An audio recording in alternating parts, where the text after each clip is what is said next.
Hello and welcome to the United Stand. It's your Manchester United transfer news daily, and we've got a couple of really interesting things to start off with. We'll also be talking about James Rodriguez, Coutinho, Carrasco, Milenkovic, Militao, loads of players to talk about. Busy Tuesday morning. Smash a like on the video and get involved in the comments. Now let's start off with, we're going to start off with Ligt. Ligt, now he's an interesting player, plays for Ajax. Currently only 19 years of age. He's a centre-back that's the momentum is starting to build around him quite a lot. He is wanted by a lot of players around Europe. Not just players, teams as well. But really interesting as well. I mentioned this with Manolas at the weekend, and it's something that I had not picked up on at all.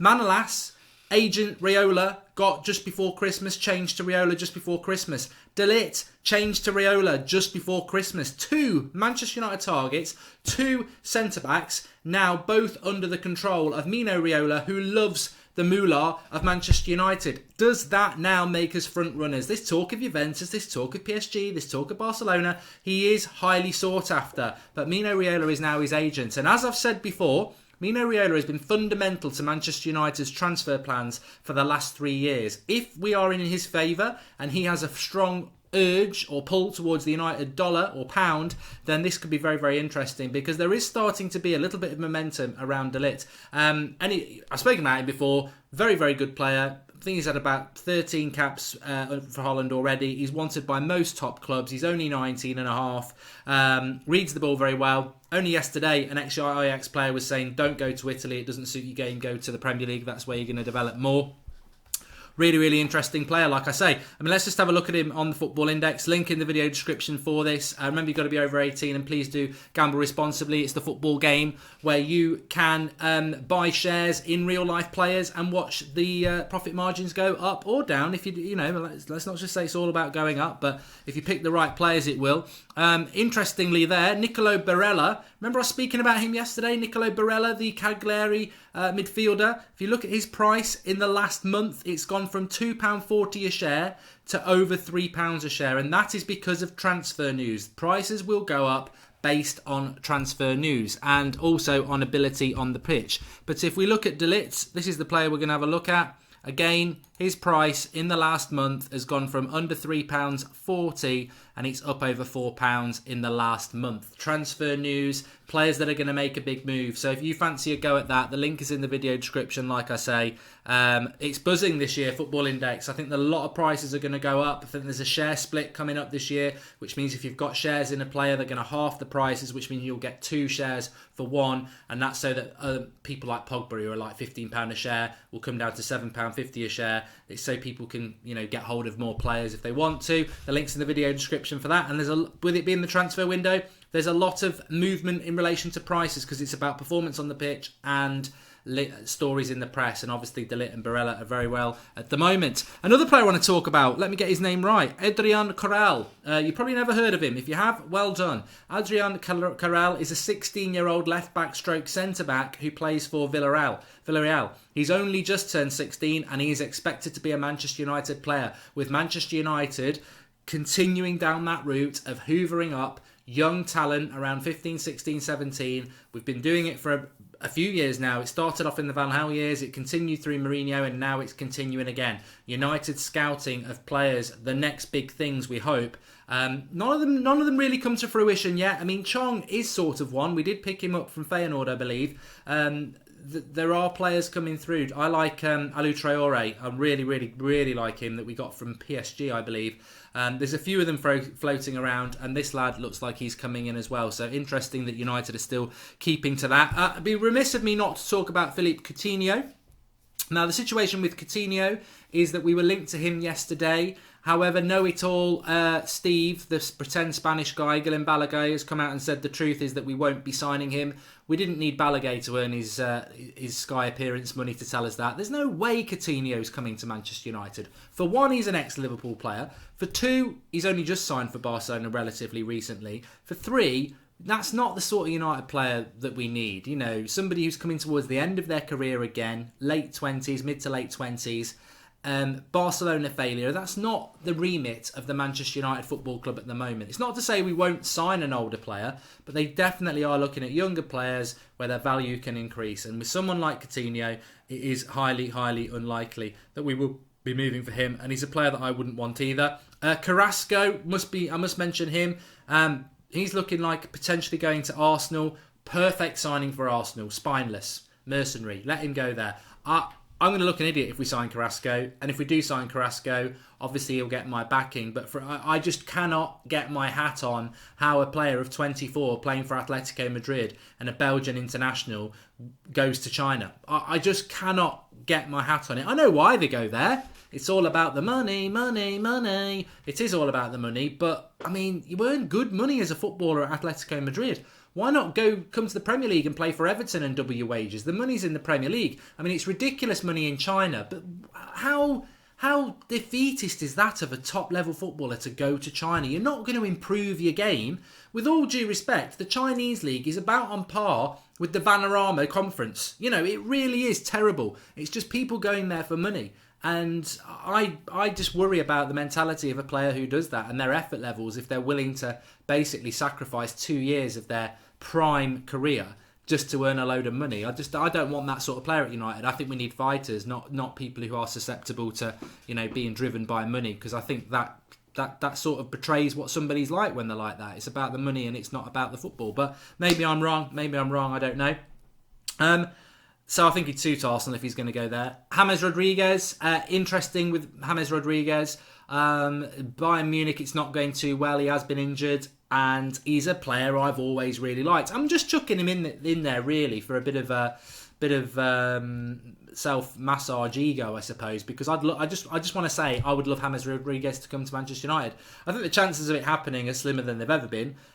His agent is George Mendes, and I don't think we're going to have very much. We've never really had much dealings with him anyway, even though De Gea is his client.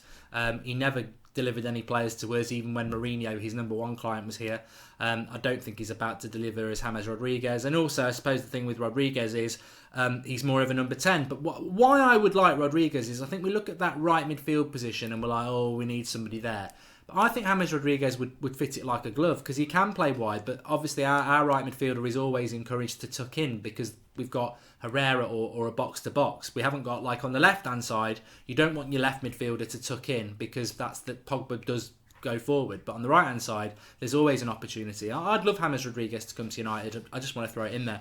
On more realistic targets, let's talk about Milenkovic. Not Milinkovic-Savic, Milenkovic. Again, I think him and Militao, Eder Militao, the Porto centre-back. He's not played loads of games for Porto, but he's got a £42 million release clause. So we're looking at two young centre-backs there. And I think that, just like Ligt that we still talked about at the start of the show, we're starting to drift back to that sort of target for United now. United seem to be looking at early 20s players. Now, I think that's the one position where I would argue that maybe we should be looking a little bit older, because we want a centre-back who could come in and command that centre-back position and be a leader. And are you going to get that from somebody who's 20, 21, 22? I'm not so sure. I mean, I personally think that Skriniar is the youngest you should go at 23. Ideally, you want Manolas or Koulibaly, and some would say Alderweireld. But Milenkovic, the Fiorentina centre-back, is somebody that we were looking at. Mourinho went to look at him. I sense that Milenkovic may well be a United target that's got nothing to do with Mourinho, in the sense that I don't think they'll stop looking at him because Mourinho's gone. Because I don't think Milenkovic really was a Mourinho signing. You know, somebody who's 21, a centre-back. It's not really what Mourinho wants. Mourinho wants Boateng, who's 50 or someone like that. So I think Mourinho maybe went to run the rule over Milenkovic, but I don't know whether it was necessarily a Mourinho signing, more probably coming from the scouting network. And that may well still be the case. Militao at Porto, obviously the release clause is there. We could pay that. So I just think it's worth keeping an eye on those two, because we're still in the very early days of the transfer window, of course, but there is opportunities there for certain centre-backs where maybe there isn't for some. I mean, Koulibaly, the door seems to be closing on that deal in January, potentially in the summer. Manolas is looking more like a summer deal. But as I said last night, I do feel that United need to be doing business in this transfer window. I feel very happy with the Ole Gunnar Solskjaer situation, but I'm almost, now the honeymoon's over, I'm starting to think, do you think that's sufficient to get us back into the top? Do you think chucking a United legend in the manager's job for 6 months is going to convince us fans that we're going in the right direction? We are going in the right direction, but a lot more needs to be done. And I look at what Chelsea are doing, aggressive, and they're already ahead of us, and they're being aggressive in the transfer window, and they're being ruthless in the transfer window, getting rid of Fabregas because he wants a 2-year contract, but they're only giving 1-year contracts to people over 30. They're being ruthless, and they're being aggressive. You know, I want us to sign Barella. It looks like he'll go to Chelsea. They've got Pulisic. They're linked to Lozano. They're being aggressive, and they're already ahead of us. Getting Ollie in and Phelan and everything is great, but we've got to be doing stuff in the transfer window. And I'm a little bit concerned that maybe the board are like, oh, give him Ollie and they'll all go and play with him for a while. And actually, no, give us Ollie and start doing something in the bloody transfer market. This is a transfer window. Like I said before, it's not a pantomime, it's the real deal. Get on and start doing some stuff. Don't sit there going, we can't get Koulibaly because you can't get until the summer. Do something about it. Overpay or go and get somebody else. But we can't sit back and let transfer windows disappear. Now, you know, like I say, you could get 1-2 players in, you could get rid of a couple of players. You've done something then. You've not sat on your hands and wasted a transfer window. We've got to start doing something with it. Really, really, really important as far as I'm concerned that we do. And I just want to mention Dybala. It's not going to happen in January, but there is talk of Griezmann going to Juventus. Maybe Dybala comes available. I like Dybala, but again, I think the thing about Dybala is, are you happy with Dybala playing off the left or the right? Is he going to be a number 9? Do we play with a number 10? Unless we're going to have a total system change, which Pochettino might deliver, Zidane might deliver, but Ollie's already sort of stuck to the 4-3-3 thing. Dybala is an interesting one. I think he's always hinting that he might leave Juventus, but I think he's hinting about Spain, Real Madrid and Barcelona, so I don't think we'd end up with Dybala, but we'll have to wait and see, won't we? Anyway, please do drop a like on the video, everybody. Get your comments in below. Lots of things discussed there. Do you think a young centre-back's a good idea? De Ligt, Milenkovic or Militao? Would you be happy with one of those? Raiola, now De Ligt's agent, as well as Manolas. How does that change the complexity of those deals? Does it favour us? Are you anxious that we should be doing business in January, or would you rather wait till the summer and let it go? And also remember the link in the video description for Football Index. I showed you the little example before. Good time if you're going to play it. Got to be over 18 though. Please do gamble responsibly. But remember, you're buying shares in players, so you can buy shares. They can go up and they can go down. So if players drop, you can go and get somebody else who's coming up. But as I say, if you're into it, if you like Ultimate Team, Football Manager and all that, and you can predict the players that are going to be moving or have a lot of news about them, then it's good. And Football Index is doing really, really well over the last 12 months. So it's a good game to play if you're into that sort of thing. Link in the video description, give it a go. Get your comments in below, everybody. And at 1 o'clock, we've got the Flex and Rant show. So it's back after the festive break. Keep your eyes out for that. And thanks for watching. I'll speak to you later.